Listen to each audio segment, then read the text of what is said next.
大家好，我是薇薇安。今天我们来做速食面煎饼。首先把需要的食材准备一下：香菜1颗去根，然后切成细碎；香芹去叶取茎，准备20克，切成小丁；香葱稍多些，准备5、6颗，去掉葱须，然后切成葱花；再准备2片培根或者是火腿，切成细条；取4颗鸡蛋，打成蛋液。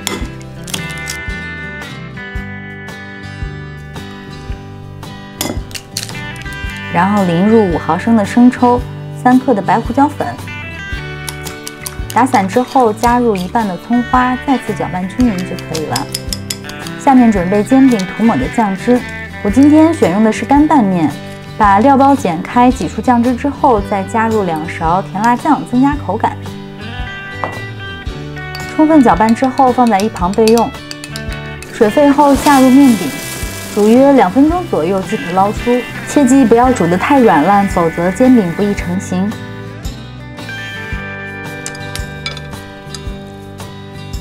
煮好后烘干水分，盛入到碗中，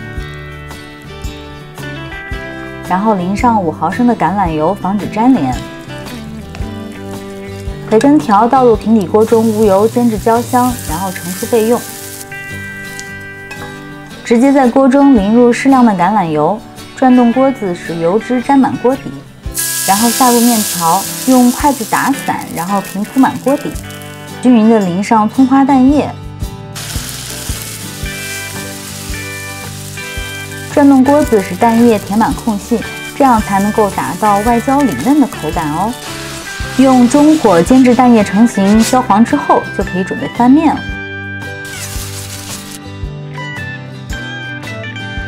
最终煎至2面金黄，就可以盛出，放在砧板上，趁热撒上碎芝士，一半涂抹上酱汁，铺上煎香的培根条，撒上白芝麻，另一半撒上香芹丁、香菜碎，最后再撒上剩下的葱花就可以啦。为了方便下一步操作，先用铲子在中间压一条折痕，然后将煎饼对折，包裹住中间的馅料。 最后再用快刀斩成块就可以食用啦。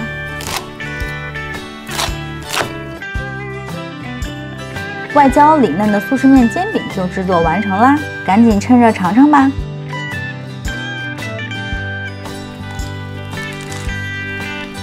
哇，外面是脆焦酥的感觉，里面是有培根有芝士，哇，这种方便面吃法好新奇，让泡面吃法不再单调。